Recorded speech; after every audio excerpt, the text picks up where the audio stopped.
आजकल काफ़ी सारे लोग मेडिटेशन की बात करते हैं, ध्यान की अलग अलग साधनाओं की बात करते हैं, तांत्रिक प्रैक्टिसेस की बात करते हैं। लेकिन इस सब में वो कुछ एक बहुत इम्पॉर्टेंट चीज़ भूल जाते हैं कि जो कि किसी भी व्यक्ति की जीवन मुक्ति के लिए ध्यान से भी कहीं ज़्यादा अति आवश्यक है।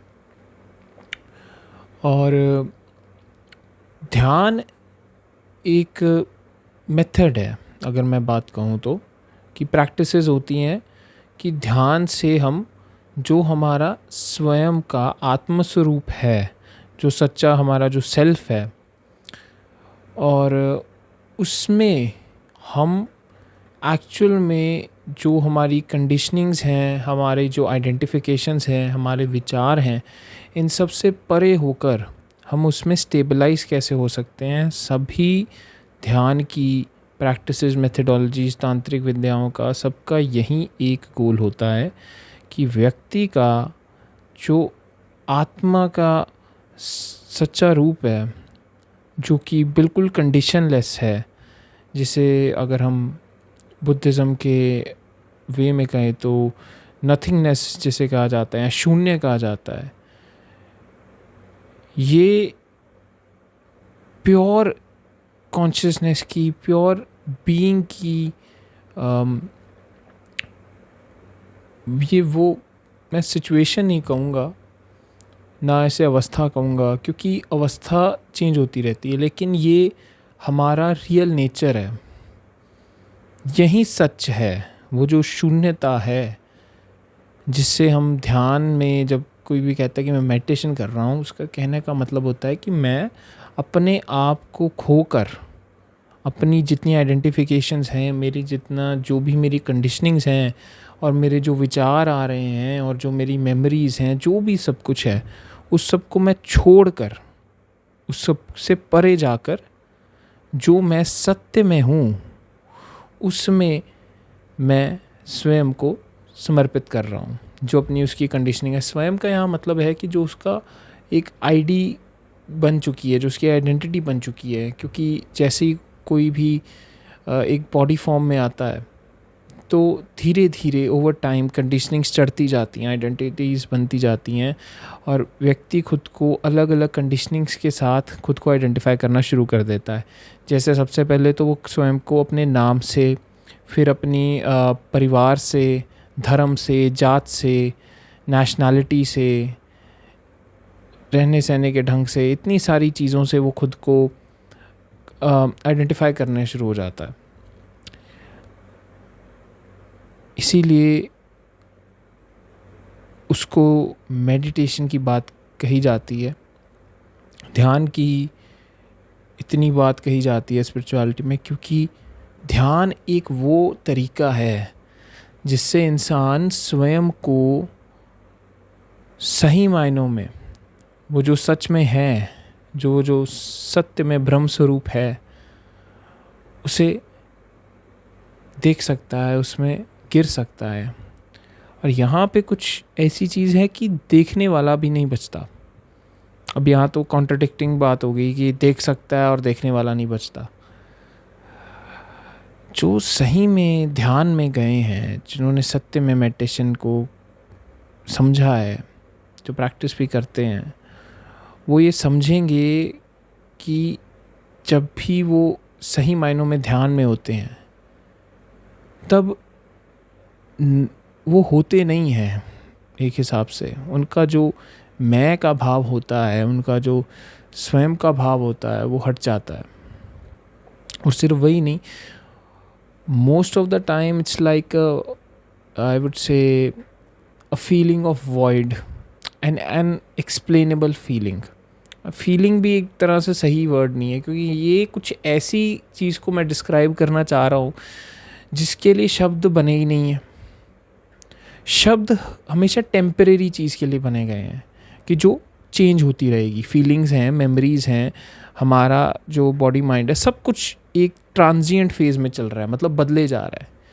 लेकिन ये कुछ एक ऐसी चीज़ है, चीज़ भी नहीं है, क्योंकि ये बियॉन्ड एवरीथिंग है और सारी चीज़ें इसमें आती हैं। तो जो ध्यान में जाता है सही मायनों में वो समझा नहीं सकता किसी को कि क्या है। वो ये कहेगा कि क्या नहीं है, क्या है समझाना बहुत कठिन है। इसलिए ध्यान जो भी करते हैं सही मायनों में, वो जानेंगे कि मैं किस चीज़ की बात कर रहा हूँ। वो परम मौन, इटर्नल साइलेंस, वो वॉइडनेस, एक तरह से ब्लैंकनेस, जहाँ पे कि ना भक्त है ना परमात्मा है, ना ही कोई सीकर है, ना ही कोई चीज़ है जिसे ढूंढा जा रहा है, ना ही अवेकनिंग है, ना ही वहाँ डेथ है और ना ही बर्थ है। वो कुछ बियॉन्ड है इन सब चीज़ों से। उसे हम अगर किसी भी शब्द में उतारना चाहें, जैसे मैं उससे कोशिश कर रहा हूँ, जितनी बार भी कर रहा हूँ हमेशा मुश्किल हो रही है, क्योंकि उसे उतारा नहीं जा सकता है। यहाँ तक कि वेदांत जब आत्मन की बात करता है, सेल्फ की बात करता है, तो वो जानते हैं, जिन्होंने जाना है, कि वो सिर्फ एक शब्द है, और जो सत्य है उसे किसी भी शब्द में उतारना बहुत बहुत मुश्किल है, उतारा ही नहीं जा सकता। जब ये शब्द प्रैक्टिस में लाया भी गया होगा, आत्मन या सेल्फ जिसे हम कहते हैं, तब भी बहुत प्रॉब्लम हुई होगी। इसीलिए तो बुद्ध को जब पूछा कि आप डिफाइन करिए आपने क्या पाया है, आप बताइए, निर्वाण का अर्थ समझाइए, तो बुद्ध ने कोई एक पॉजिटिव डेफिनेशन ही दी है, नेगेटिव दी है कि मैंने क्या खोया है। मैंने क्रोध को खोया है, मैंने द्वेष को खोया है, मैंने अहंकार को खोया है, मैंने अंधकार को खोया है। पाया क्या है वो समझा नहीं पा रहे हैं, इसीलिए वो मौन दिखाए जाते हैं कि जो परम सत्य है उसे शब्दों में उतारना इतना मुश्किल क्यों है। ध्यान से आप उस परम शून्य तक अवश्य पहुंच जाएंगे। स्टेबिलिटी जो आएगी वहाँ पे, वो most of the time gradual होती है ज़्यादातर।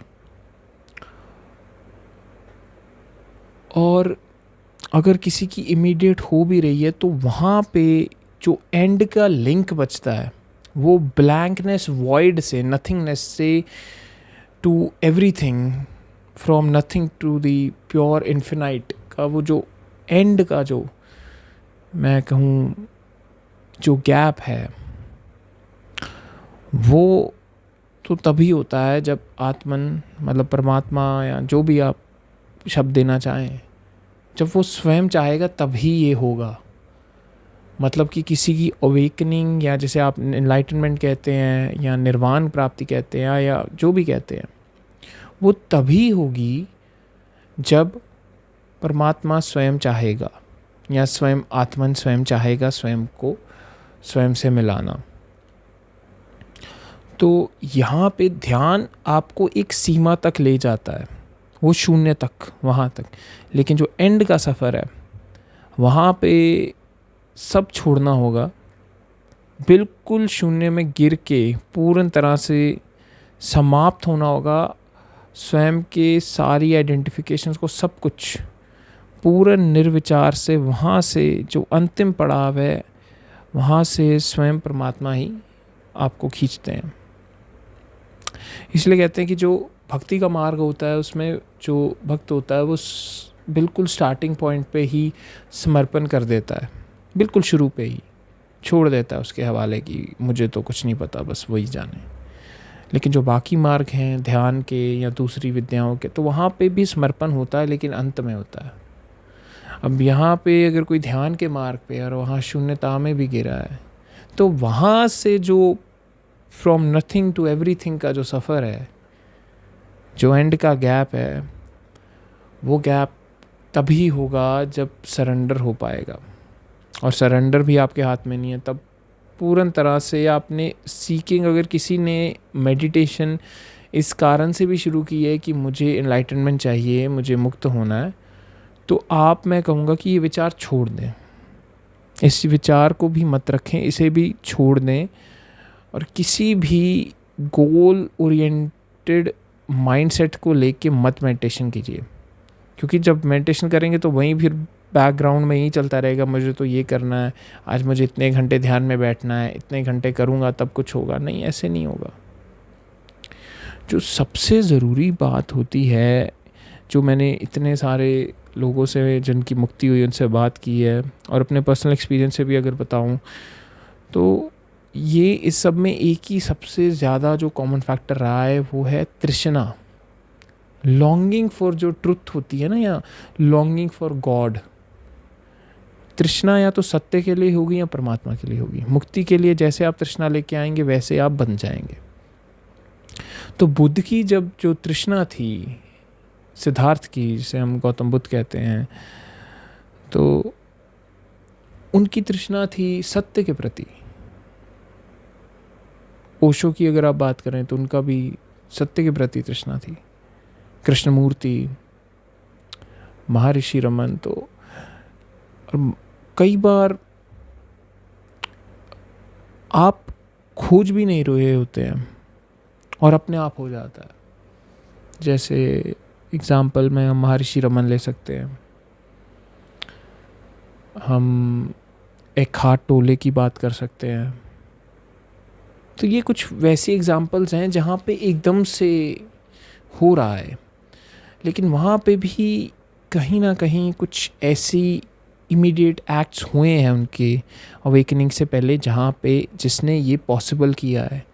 जैसे महर्षि रमन की अगर बात करें तो जैसे कहानी जाती है कि उन्होंने मृत्यु को के विचार को इतना गहरे में दिल पे ले आए, इतना गहरे में अंदर चले गए कि उन्होंने ऐसा लगा कि जैसे सच में वह मर चुके हैं, जैसे शरीर चला जा चुका है, सांसें रुक गई हैं, लेकिन उन्होंने देखा कि मैं अनअफेक्टेड हूँ, शरीर की सांसें रुक गई हैं, जो हुआ शरीर को हुआ, मुझे कुछ नहीं हुआ है।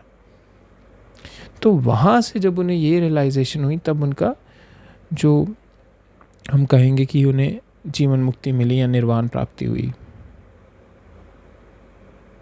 और या फिर एखार्ट टोले के केस में कि वो बड़े डिप्रेशन से या स्ट्रेस से जा रहे थे और एक रात को वो एकदम से उठते हैं तो उन्हें ऐसा कुछ लगता है कि कुछ हो रहा है, और एकदम से ही ब्लैकआउट, जैसे कि एकदम से कुछ चेंज हो गया वो सारी चीज़ उनके लिए।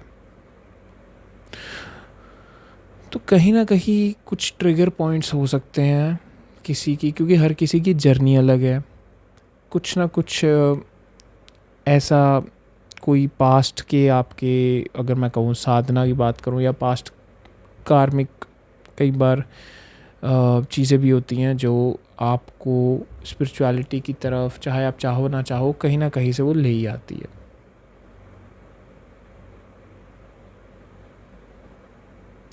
इसमें एक और था कि जैसे अनीता मूरजानी है, एक उनकी बुक भी है, तो वो आई गेस कैंसर से जूझ रहे थे। तो वो बताते हैं कि एक बार उन्हें ऐसा एक आउट ऑफ बॉडी एक्सपीरियंस होने लगा कि जैसे मैं मर रही हूँ और एकदम से मैं बॉडी के बियॉन्ड चली गई हूँ। After some time she realize that she was not the body, that what she really is just pure, that the ineffable one beyond all descriptions. तो ये सारी चीज़ें अगर हम सिर्फ ये कहें कि ध्यान से हो रही हैं या किसी प्रैक्टिस को करने से हो रही हैं तो ये गलत है। मैं ये नहीं कह रहा हूँ कि आप ध्यान ना करें, मेडिटेशन ना करें, साधना ना करें, सब कीजिए। तांत्रिक लोग इतनी मेडिटेशंस करते हैं, बहुत अच्छा है, और हम उसमें इसीलिए कर रहे हैं क्योंकि हम अपने आप को उस प्योर अवेयरनेस में स्टेबलाइज करना चाह रहे हैं कि हम हट जाएं और सिर्फ वहीं रहे। जितनी भी प्रैक्टिसेस हैं, चाहे वेदांत की हों, तंत्र की हों या योग की हों, कोई भी है, सबका गोल यही है कि हम जो हमारे स्वयं को मान लिया है, जो बॉडी माइंड स्वयं को कह रहे हैं, इसके बियॉन्ड जाना है। इसे देखना है कि ये टेम्परेरी है, ये सब चला जाएगा, पर वो कौन है जो हर टाइम अवेयर है इस सब चीज़ के, which is even aware in sleep, even in deep sleep. इसीलिए तो पता लगता है ना कि आप गहरी नींद में हो। अगर गहरी नींद में कोई होगा ही नहीं तो पता कैसे लगेगा आपको जब उठोगे कि मैं बड़ी गहरी नींद में था। That pure awareness, the indivisible one. ध्यान इसीलिए कर रहे हैं कि हम जागते हुए उस अपनी प्योर अवेयरनेस की, जो हमारा ट्रू नेचर है, जो हमारा सही मायनों में आत्मस्वरूप है, हम उसे आने दें। और हम जो कंडीशनिंग्स हैं, जो हमारी टेम्परेरीनेस है, हमारा नाम, हमारे फैमिली रिलेशंस और बहुत सारी चीज़ें, वो सब पीछे हटे। ध्यान एक तरीका है। ध्यान का अगर मैं गहरे में बात अगर मतलब समझाऊं तो ध्यान का मतलब इतना ही है कि जस्ट प्योर बीइंग। ध्यान के लिए ज़रूरी नहीं है कि बैठ के आपको ध्यान करना है, आंखें बंद करना। बहुत से ऐसे लोग हैं, अगर आप जैसे जैसे आपकी मैं कहूँ अगर जागृति बढ़ती जाएगी, अगर आप थोड़े अवेयर होते जाएंगे अपनी एक एक छोटी छोटी चीज़, कुछ भी काम कर रहे हो, खाना खा रहे हो, पढ़ाई कर रहे हो, कुछ भी कर रहे हो, अगर आपकी अलर्टनेस, आपकी अटेंशन बढ़ती जाएगी तो ऑटोमेटिकली आप जो प्योर अवेयरनेस है, you are just allowing the true intelligence to work. हमारी जो समझ आती है दिमाग की, हमने मतलब हमारे बॉडी ऑर्गन्स हैं, हमारी मेमोरी है और एक इंटेलिजेंस है, और जो अंडरस्टैंडिंग आती है सारी वर्ल्ड की, सारे सिस्टम्स की, तो ये इंटेलिजेंस, ये उस अवेयरनेस के थ्रू ही चल रही है।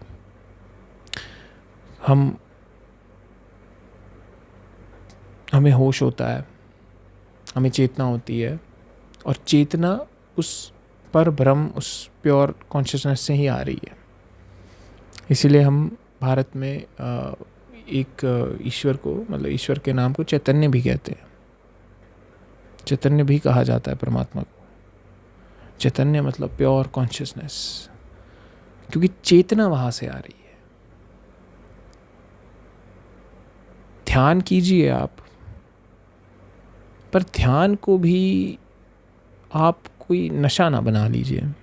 क्योंकि मैंने देखे हैं ऐसे लोग जो कहते हैं कि मैं इतने घंटे ध्यान करता हूँ, 4-4, 5-5 घंटे ध्यान कर लेता हूँ, लेकिन कोई बदलाव आ नहीं रहा है। ध्यान कर रहे हैं, ठीक है, थोड़े शांत हो जाएंगे, थोड़े सहज हो सकते हैं, अलग अलग चीज़ें, कई फ़ायदे हैं ध्यान के, लेकिन क्या सत्य की प्राप्ति हो रही है? निर्वाण हो रहा है? मुक्ति हो रही है? तो यहाँ पे मैं कहूँगा कि सिर्फ ध्यान से मुक्ति नहीं होती। मैं ये नहीं कह रहा हूँ कि ध्यान से मुक्ति होती नहीं है, मैं कह रहा हूँ सिर्फ ध्यान से मुक्ति नहीं होगी, और बहुत सारे फैक्टर्स होंगे तब कहीं जाके पॉसिबल है। प्यास बढ़ानी होगी, क्योंकि सबसे ज़्यादा जो ड्राइविंग फैक्टर होता है वो तो तृष्णा ही होती है, लॉन्गिंगनेस।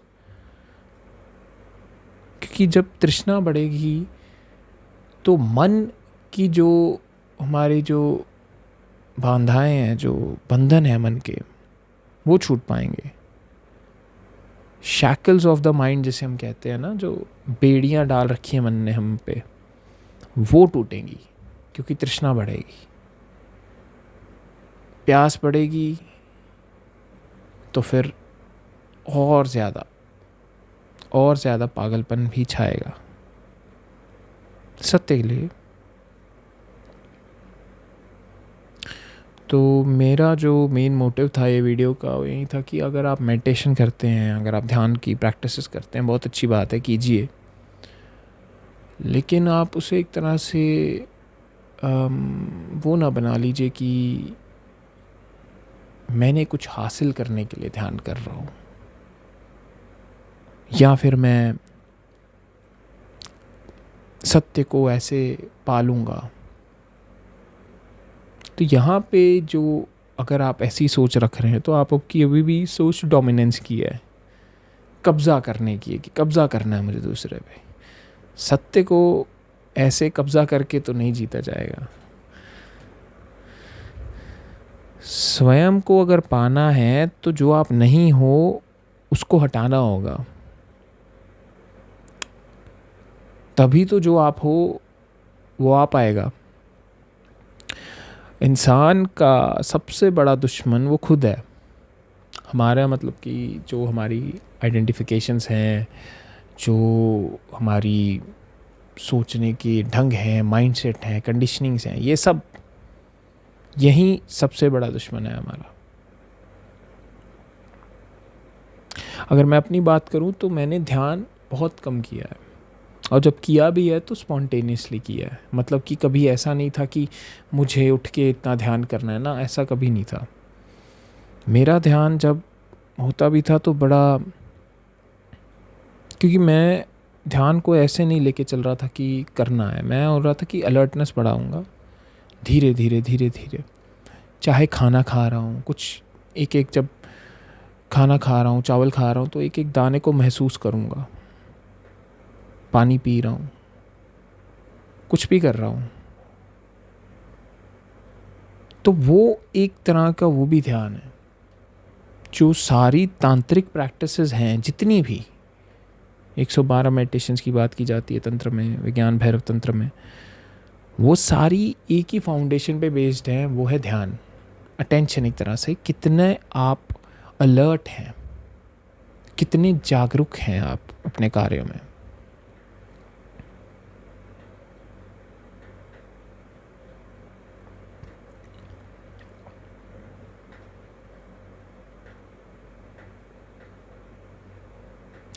ध्यान का अर्थ कुछ करना नहीं है कि ये करूँगा वो ना।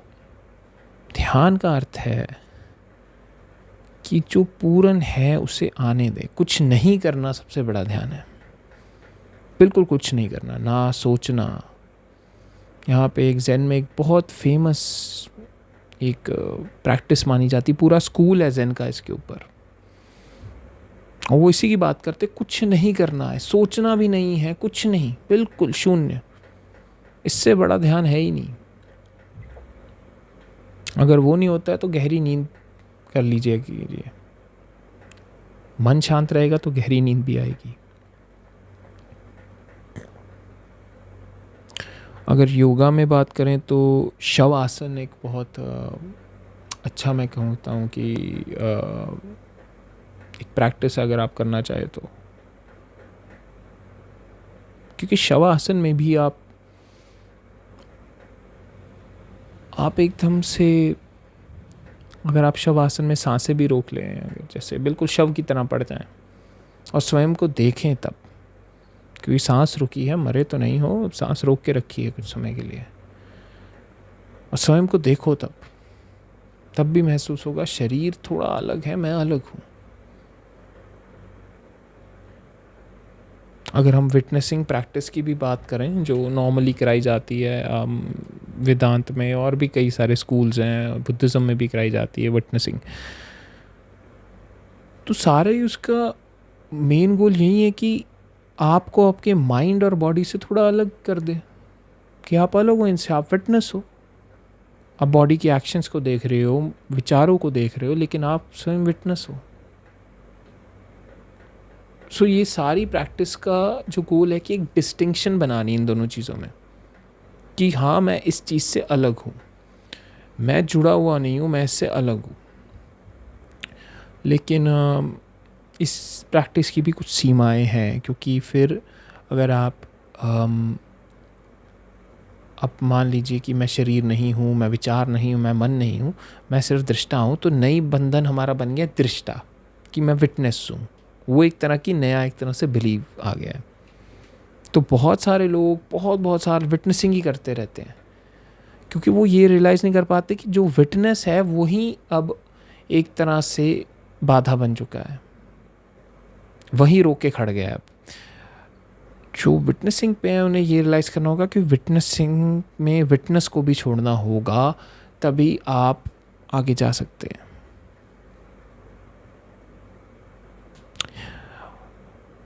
अगर आप, क्योंकि ज़्यादातर लोग जो ध्यान करते हैं वो और सारी प्रैक्टिसेस भी करते हैं, ऐसा तो है नहीं कि एक ही करते हैं। क्योंकि एक मेरे मित्र हैं, मैं उन्हें जानता हूँ, तो उनका ध्यान का ही मार्ग रहा है, तो उन्होंने नेति नेति का भी साथ में किया, ध्यान भी किया और बहुत सारी चीज़ें की।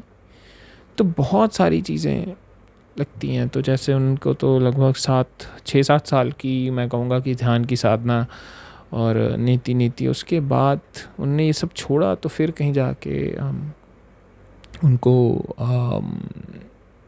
उनकी अवेकनिंग हुई, उनका स्वयं को उन्होंने जाना, उन्होंने ये जाना कि मैं नहीं हूँ, सिर्फ वही है। तो हर किसी की अपनी जर्नी तो है, लेकिन मैं यही कहता हूँ कि आप किसी भी प्रैक्टिस को, चाहे मेडिटेशन हो, चाहे आप योगा करते हो, चाहे तांत्रिक प्रैक्टिसेस हो, या विटनेसिंग करते हो, जो भी करते हो, आप समझिए हर किसी की एक सीमा है। कोई भी प्रैक्टिस आपको सत्य की दिशा में पुश कर सकती है, लेकिन वहाँ पे पहुँचा नहीं सकती। वहाँ पे तो समर्पण होगा तभी जब परमात्मा चाहेगा, और वहीं तभी जीवन मुक्ति होगी जब स्वयं परमेश्वर चाहेगा। और चाहेगा कब? जब तृष्णा बढ़ जाएगी। और इस सब में ना हम प्रैक्टिसेस में ऑफन एक चीज़ भूल जाते हैं कि परमात्मा की कृपा बहुत ज़रूरी है। कृपा के बिना मुक्ति असंभव है। हाँ, लोगों को कहने का ढंग अलग है कि कृपा क्या है, डेफिनेशंस अलग अलग हैं ग्रेस की, बट ग्रेस एक हिसाब से नेसेसिटी है, और वो हमेशा है, हर किसी के ऊपर है। बस हम ही हैं जो ध्यान नहीं देते।